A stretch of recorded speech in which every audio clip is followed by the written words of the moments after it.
Y bien, como sabemos, casi el principal problema en la percepción de la opinión pública, el principal problema del país es la inseguridad ciudadana, el crecimiento de la delincuencia, etcétera. Hoy día, precisamente, el ministro del Interior ha confirmado algo que ya había dicho en este programa, y es que se le comprará el día de Franco a 13.000 policías con un costo de 67 millones de soles este año, lo cual significa que el próximo año este costo va a ser mayor y no sabemos si probablemente se incrementará el número de policías, que ya no estarán bajo el régimen de 1 por 1 o 24 por 24, sino estarán permanentemente al servicio de la policía, y eso aumenta pues en la práctica el número de policías en las calles, ¿no es cierto? Sin duda esa es una medida acertada.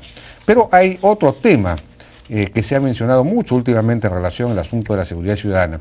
Se dice que el nuevo Código Procesal Penal, del que se hablaba muy bien en el sentido de que facilitaba los juzgamientos, aceleraba los juicios, permitía entonces avanzar mucho más rápidamente y hacer más justicia, pues en la policía se dice que este Código Procesal Penal está permitiendo la liberación de muchos delincuentes. Aparentemente es muy exigente desde el punto de vista de los procedimientos, de las pruebas, y entonces pues se estaría liberando, escarcelando, los jueces estarían escarcelando a muchos delincuentes, y por eso es que no se puede combatir con eficiencia la delincuencia y la inseguridad. Hemos invitado a dos personas, destacados conocedores de este tema. Octavio Salazar, que es congresista, pero fue ministro del Interior, director de la policía también, y a Giovanna Vélez, especialista en Derecho Penal Procesal, que ha evaluado precisamente el funcionamiento del Código Procesal Penal, su aplicación. Ahí donde sí ha aplicado, no se ha aplicado a nivel nacional todavía. Buenas noches, ¿cómo están? ¿Cómo les va? ¿Qué tal? Buenas noches. Bueno, yo quería comenzar con Octavio Salazar, que nos explique su punto de vista sobre este tema. Incluso nos ha enviado un par de filminas que podemos poner si usted las pide. Muchas gracias, Jaime. En primer término, yo quiero hacerte llegar esta relación de liberado del penal del Milagro. Cerca de 700 delincuentes de diferentes bandas, de diferentes organizaciones delictivas, que en el último año han logrado, vía beneficios penitenciarios, han logrado salir en libertad. Beneficio penitenciario no tiene nada que ver con el Código No Procesal tiene nada que ver, por eso te hablo de beneficio penitenciario, pero esto es importante, que quiero hacértelo llegar, correcto. Que es importante porque podemos apreciar el por qué Trujillo el día de hoy tiene una serie de problemas de seguridad ciudadana, porque los beneficios penitenciarios se siguen otorgando. Vamos al tema del Código Procesal Penal. Hay un cuadro que les había enviado. Sí, a ver si lo tenemos, por favor, un gráfico. Sería importante. A ver si lo podemos poner. Parece que no tenemos el... No, ¿qué es eso? No. Los gráficos que envió... ¿Ese es? Ese es el primer cuadro. Ya. Ese es el primer cuadro. ¿Qué podemos apreciar, Jaime, ahí? De los 16.000, esta es fuente del Ministerio de Justicia, Ya. de los 16.000 primeros casos, por ejemplo, en el Distrito Judicial de Huaura, podemos apreciar que solamente el 4.89%, es decir, 784 casos, pasaron a proceso común. Se quedaron en archivos, 39%, salidas alternativas, 8.25, sobrecimientos 2.41, total 4.89. Yeah. Esos pasaron a proceso. ¿Qué nos dice este cuadro? ¿Cuál es la lectura real de este cuadro? Indudablemente pasaron a proceso, pero hay un gran número de personas que incumplieron la ley, que estuvieron al margen de la ley, lograron vía salidas alternativas estar en las calles. Entonces, si nosotros apreciamos este código... ¿Y esto a qué se debe esta realidad? Por las salidas alternativas que tiene este código. Yo te voy a leer una parte que es importante de este código. Por ejemplo, cuando habla del proceso de terminación anticipada. ¿En qué consiste este proceso? En que el fiscal o el imputado reconocen el delito que se plantea y ellos plantean un acuerdo provisional. Van donde el juez, se sientan a conversar con él y llegan a una conclusión acerca de las circunstancias del hecho punible, o sea, cuáles han sido las circunstancias, hablan sobre la penalidad que va a tener. Ahí hay una negociación con la persona que ha delinquido, e incluso la imposición de la pena privativa, la no imposición de la pena privativa, también la conversan con él. Y cuando llegan a un acuerdo, el juez ratifica este acuerdo al que llegan y automáticamente se levantan los cargos. Cuando es libertad, inmediatamente le otorgan la libertad. Cuando le han disminuido la pena, pasa a un establecimiento penitenciario. Pero acá hay algo, que la sexta parte de la pena, con esta terminación anticipada, le es disminuida. Es decir, si a una persona le pusieron de sanción 5 años, la sexta parte le es aplicada. Entonces, la sexta parte de la sanción le es aplicada, porque se ha acogido a esta terminación anticipada, a estas salidas alternativas que prevé el código, como también otra de las modalidades que es importante, que es el principio de la oportunidad, que también se pueden acoger a estas figuras procesales con la finalidad de no llegar hasta un proceso terminado. Entonces, a pesar de que este tema en la terminación anticipada le rebajan el sexto de la pena, también tiene beneficios penitenciarios. Adicionalmente, vienen los beneficios penitenciarios. Entonces, una persona que ha infringido a la ley, una persona que ha cometido un determinado delito, sencillamente logra burlar la acción de la justicia rápidamente. Pero que esas salidas alternativas en realidad están explicando solamente el 8%, según su mismo gráfico. Así es. En realidad el 40% de los casos son archivados. ¿Y son archivados por alguna razón o porque realmente no había razón para judicial? Porque sencillamente, mire, hay un caso, por decirles. Este código procesal nuevo, si un grupo de delincuentes entra a un lugar, como acá al Ganar, nos lleva los celulares, se llevan las cosas en la puerta, la policía los interviene. Ellos son llevados a la comisaría. En aplicación del código procesal nuevo, corresponde comparecencia restringida. En aplicación del código anterior, es detención provisional. Ese es el tema. Entonces, en estos instantes hay un embalse de personas que delinquen en las calles. No, pero eso es distinto al hecho de que si son archivados o no los casos. Así es. La pregunta es ¿por qué son archivados el 40%? ¿O eso es normal? Yo no lo sé. En algunos casos, indudablemente, seguramente no estará planteada bien el tema relacionado a lo que se le está imputando a la persona que ha transgredido la ley. De acuerdo. También puede haber esos casos. Y ahora en el caso de Trujillo, que sería importante el próximo cuadro, por favor. Sí. Igual, de 16.000 casos, igual, solamente el 2%. El 2%, llegan a proceso. Llegan a proceso. Entonces, ¿qué apreciamos nosotros? Y en salidas alternativas 8 o 9% también. Exactamente. Pero nuevamente, fíjese, se archivan 51%. La pregunta sería ¿por qué se archivan tantos? O si es normal ese porcentaje de archivamiento. Hay una serie de situaciones que este código plantea. Hay una serie de requisitos. Por ejemplo, la intervención no fue con representante del Ministerio Público. Adiós proceso. Como si existiese número... Es muy exigente desde el punto de vista de las formas. Pero más exigente que el otro código procesal. Mucho más exigente. Entonces, si hay una intervención policial en un patrullero, los abogados conocen perfectamente las bondades que este código tiene para poder favorecer a la persona que vive al margen de la ley. Entonces plantea, no hubo fiscal en la intervención en el patrullero, como si vamos a tener un fiscal en cada uno de los patrulleros que tiene la organización policial. Giovanna Vélez, que es especialista en Derecho Procesal Penal y evaluado, ¿cuál es su posición respecto de esto? ¿Qué respuestas tendría frente a lo que ha dicho el congresista?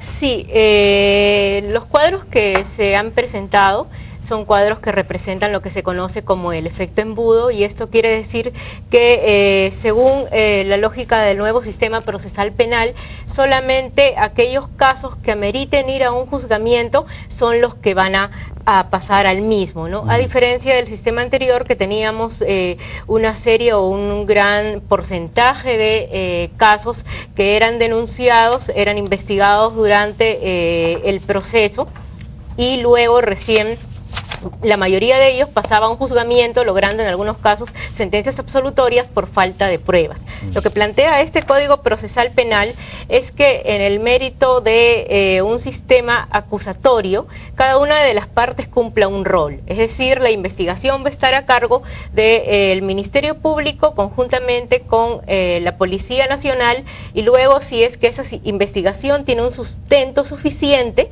es que el caso va a determinarse si es que se plantea una salida alternativa, va a un juzgamiento o en su defecto se archiva. Respecto al número de archivamientos, nosotros tenemos como referente también otros países de Latinoamérica en los cuales ya se viene aplicando el sistema acusatorio. Usted teníamos un par de gráficos, a ver, o un gráfico. Ahí está, Perú y Chile, la comparación entre Perú y Chile. Claro, ahí tenemos la comparación entre Perú y Chile. En el caso de Chile tenemos el 53.9% de los casos en los cuales se archivan. En el caso del Perú tenemos el 62%. Ahora es importante, sobre el tema de salidas alternativas, podemos observar incluso que en el caso de Chile se aplican en mayor medida. Ahora, claro, y en el caso de Chile hay mucho más, un porcentaje mucho mayor va a juicio oral. 14% de todos modos no es un gran porcentaje, pero claro, es que hay un tema, me disculpa Giovanna, un tema que es importante. En Chile solamente se aplica para todos los delitos simples. En el Perú se aplica para todos los delitos. No, en el caso de Chile, al igual que los otros países, como tenemos Colombia, Ecuador, Bolivia, Argentina también, en el que se está aplicando incluso hasta el sistema de juicios por jurados en Córdoba, y también se está aplicando el sistema en Chubut. En México también se está aplicando en el estado de Chihuahua, y también en lo que es el Caribe, ¿no? Tenemos Costa Rica, Guatemala, República Dominicana, en Panamá también está próximo a aplicarse. Entonces es una corriente que viene ya a nivel latinoamericano, y es el sistema que se va a tener que aplicar en el Perú. En el caso de una salida alternativa no implica necesariamente una sentencia absolutoria o una pena suspendida, porque una terminación anticipada, también recogiendo los datos de el informe que se hizo en la Secretaría Técnica de la Comisión Especial de Implementación del Código Procesal Penal, tenemos un 40% de sentencias condenatorias vía salida alternativa y también un 60% en lo que es juicio oral. Esto quiere decir que una terminación anticipada, si bien es cierto, es un acuerdo, es una aceptación de los hechos, y en mérito a ello se determina una pena, pero siempre en los márgenes legales del Código Penal, de acuerdo al delito que se ha cometido. Y esta terminación anticipada se ve una legalidad, se establece la legalidad el juez de investigación preparatoria, o conocido como juez de garantía en otros países, y esto se determina en una audiencia pública, en la que si no está de acuerdo la parte civil o el agraviado, también tiene la opción de apelar esa resolución. Entonces no es que se haga un acuerdo a puerta cerrada entre el fiscal y la defensa, sino que esto se discute en una audiencia pública en la que va a participar el agraviado, y sí se logra una reparación prácticamente inmediata hacia la víctima. Ahora, ¿por qué hay este porcentaje tan alto de archivamientos? Claro, el porcentaje, si bien es cierto, es alto de archivos, se debe principalmente a que aquellos casos que no tengan, por ejemplo, los indicios suficientes, o no se haya logrado identificar al imputado plenamente a partir de una investigación que se realiza, entonces el fiscal tendría que archivar el caso, que es totalmente distinto a la aplicación de una salida alternativa.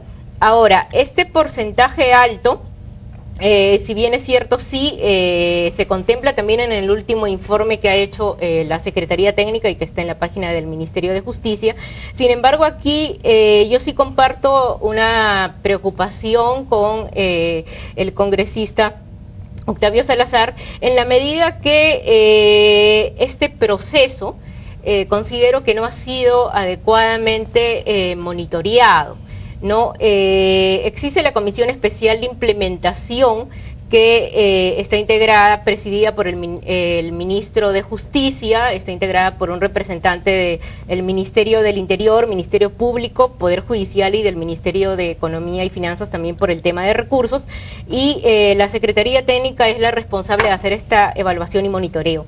Este informe que se ha sacado en mayo del 2011, si bien es cierto, es un avance porque hay cifras. Vamos un poco más rápido. Porque, sí. Sin embargo, no hay un análisis desde el aspecto cualitativo. Esto quiere decir que nosotros no tenemos conocimiento de cuáles son los casos que se han archivado, si es que estos casos ameritaban de que se procesaran, se judicialicen y se llegue a juicio oral o pudiera aplicarse otro tipo de mecanismo. O sea que no se sabe si es que se archivan por la dificultad de, digamos, porque el nuevo código es más exigente desde el punto de vista de los procedimientos, de la prueba y todo eso. ¿Es más exigente? Claro, el código sí es más exigente, efectivamente eleva el estándar de la prueba y también determina plazos para la investigación, a diferencia de el código anterior. Hay estos formalismos como el que menciona, que tiene que estar siempre el fiscal o que... El 90% de los casos de archivo es porque no se encuentra presente el fiscal en una intervención, por ejemplo, de un patrullero.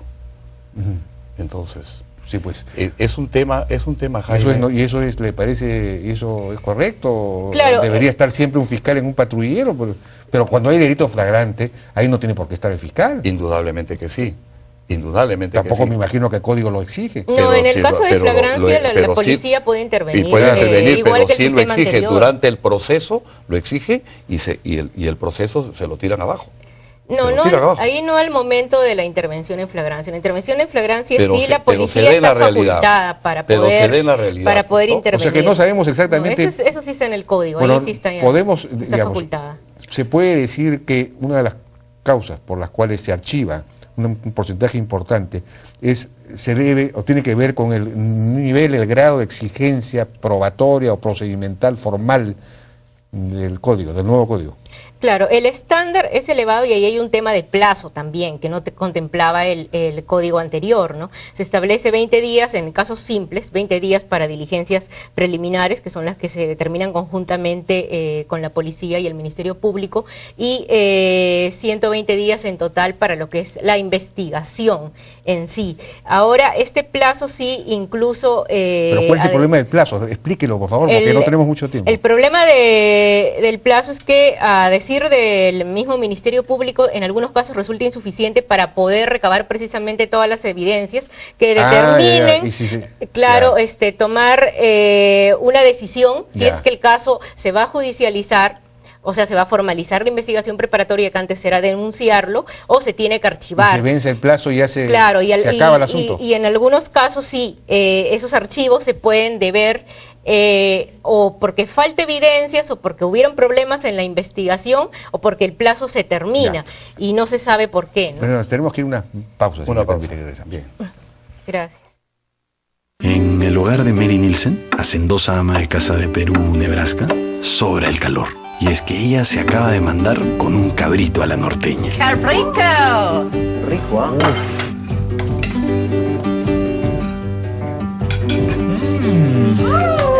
¿Le gustó? Buena mano, ¿ah? Mano. Hand. El Perú es una gran marca. Y todos estamos invitados a ser sus embajadores. BBVA Continental, orgulloso embajador de la marca Perú. Solo quien conoce profundamente al Perú sabe lo que es bueno para los peruanos. Por eso, desde hace 69 años... Con una misma calidad, con una misma calidad, Gloria está en cada ciudad, y solo el mejor envase hace posible que esto pase. Gloria, orgullosos de llevar mejor nutrición a más peruanos y de ser embajadores de la marca Perú.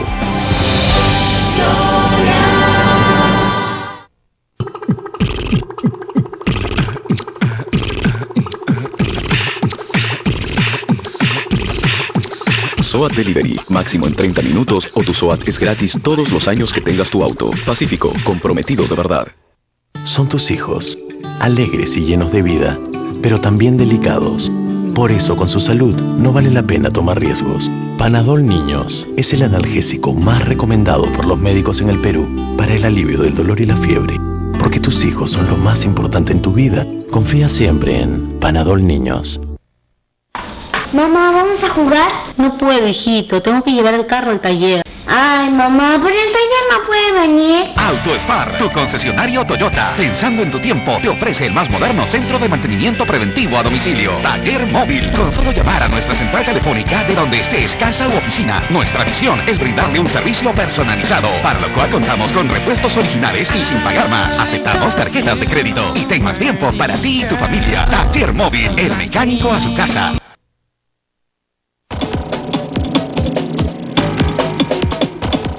Seguimos conversando entonces con el congresista Octavio Salazar y la especialista en Derecho Penal Procesal Giovanna Vélez.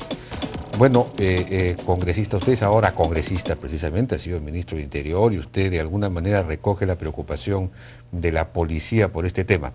Ahora, la policía siempre se ha opuesto al Código Procesal Penal porque de alguna manera pierde poder en el manejo de la investigación, esta que era en manos del fiscal. Y entonces siempre queda la duda acerca de si estas críticas de la policía tienen que ver con eso o son realmente fundadas. ¿Qué cree usted que debe hacerse? ¿Debe regresarse al Código Procesal anterior o más bien debe modificarse este? ¿Qué cosa propugnaría usted? Te explico. Este código definitivamente es un código vanguardista, es importante, oralidad en el proceso, hay cosas muy importantes y muy rescatables. Ha habido una reunión entre el Ministerio Público y la Policía Nacional y lo importante de esta reunión es que ya se ha hecho una cartilla de intervención, las funciones del Ministerio Público y las funciones de la Policía Nacional. Me parece, ¿esta reunión cuándo ha sido? Esto ha sido hace unos días, ¿Con el nuevo gobierno? No, anteriormente. ¿Con el anterior gobierno? Con el anterior gobierno. Y esto es muy importante porque ya las cosas y las reglas de juego están clarificadas sobre la mesa. Ya no van a haber estos malos entendidos, que es importante. Porque hay un aspecto importante, Jaime, en el aspecto de la investigación, que tú no le puedes quitar el olfato de pesquisa al policía. Sí, pues. Eso no le puedes quitar. En el FBI o en el Scotland Yard, donde se aplican también este código, que se aplica en esos lugares en Inglaterra y en los Estados Unidos, jamás le van a quitar pues al FBI, al Scotland Yard, el olfato de pesquisa. Entonces, ¿el olfato de pesquisa qué significa? ¿La iniciativa? La iniciativa del policía, la experiencia del policía. Es decir, que no necesariamente tenga que estar siempre sometido a una dirección del fiscal. Indudablemente que tiene que haber una conversación, la experiencia, el intercambio de experiencias es importante, pero el policía en investigación es gente que tiene mucha experiencia de la vivencia permanente en este tipo de delitos que se cometen. Yo pienso que hay que hacerle correcciones urgentes a este tipo de salidas alternativas, hay que cerrarles un poco. Aquí en el Perú nosotros hacemos para todo tipo de delito. En Chile solamente es para los delitos comunes. Entonces, tenemos que vivir nosotros... Los delitos comunes son la mayor parte, pues. Claro, pero que ya estamos restringiendo. El 98%. ¿Qué delitos no son comunes? Los delitos políticos no existen. No, eso no existe, pero por supuesto, esa es una aberración decir que en realidad el 100% son comunes. Claro, no, me refiero yo a los que son de crimen organizado. Terrorismo, narcotráfico, secuestro, extorsión. Esos son delitos graves. Esos no entrarían dentro del código. Eso no puede entrar en ese tipo de salidas. No puede entrar en ese tipo. Entonces, si nosotros tenemos un código que da todo ese tipo de facilidades, entonces rápidamente esta gente logra evadir el brazo de la justicia. De acuerdo. Giovanna, ¿cuál es su apreciación sobre esto? Sí, sobre salidas alternativas, como repito, implican una sentencia condenatoria. Si bien es cierto hay un beneficio de una disminución de un sexto de la pena más confesión sincera cuando estamos en esos casos, eso ocurre sobre la pena que es la pena prevista en el Código Penal determinando el delito del que se trate, ¿no? No implica que la persona salga a la calle. Si tiene una pena suspendida será pues porque el delito ameritaría una pena menor a 4 años, que también se podría aplicar tranquilamente eventualmente si el caso llega a un juzgamiento. Pero para que llegar hasta ese estadio sí se puede terminar antes el proceso y resolver la situación jurídica de la persona, del imputado y de la víctima, también en la medida que va a tener una reparación, ¿no? Ahora, en el caso de Chile, yo soy capacitadora por el Centro de Estudio de Justicia de las Américas, he estado en Chile en varias oportunidades y ahí el sistema procesal penal, el Código Procesal Penal, se aplica a nivel nacional ya desde el año 2004, se aplica para todo tipo de delitos, ¿no? Y aquí sí lo que nosotros requerimos, que sí tienen en ese país y en otros países también, es el tema de una especialización en la policía, precisamente porque el nuevo sistema lo requiere, y un tema de coordinación interinstitucional. No se trata de un tema de poder ni de protagonismos institucionales, ni mucho menos personales, sino un tema de coordinación entre todas las instituciones, empezando por la policía, por el Ministerio Público, que tienen que trabajar coordinadamente, y el Poder Judicial, que también tiene que cumplir su función de garante, ¿no? ¿Usted cree que aquí el problema principal es un problema de coordinación? Hay problemas de coordinación. ¿O habría que cambiar, digamos, aspectos del código? El código sí, efectivamente, se requieren algunas modificaciones normativas. Yo también lo considero así en varios artículos del Código Procesal Penal. Pero considero principalmente de que aquí un tema es el aspecto normativo y otro es el tema de gestión o el tema de implementación. ¿No? Una de las razones por las que se decidió, siguiendo la experiencia latinoamericana, de que fuera un código aplicado de manera progresiva, es decir, que no se aplicara de manera integral, ¿no? A partir de su aplicación en el peruano, era precisamente para poder monitorear el código y en donde se encontraran los problemas o ciertos riesgos, resolverlos. Y por supuesto eso no se ha hecho, ¿no? Naturalmente. Acá únicamente hay un informe de cifras, ¿no? Pero no de esos aspectos cualitativos. No tenemos la cultura pues de la evaluación, del monitoreo, del mejoramiento permanente. Claro, de retroalimentación, de voltear y mirar qué está quedando para poder corregir. Claro, a eso me refiero. Claro, y no cerrar la puerta puerta y decir, no, todo está bien. Claro, pues, precisamente antes de que llegue a Lima. Solo funcionan los dogmas y no las realidades. Ya, muchísimas gracias a nuestros invitados. Yo creo que de alguna manera nos ha aclarado este problema que sin duda es importante resolver. Muchas gracias a Giovanna Vélez y Octavio Salazar. Vamos a una pausa y regresamos ahora con el tema de la estrategia antidrogas esbozada hoy día por Ricardo Soberón en una entrevista. Vamos a estar con Jaime García y Jaime Antesana. Regresamos.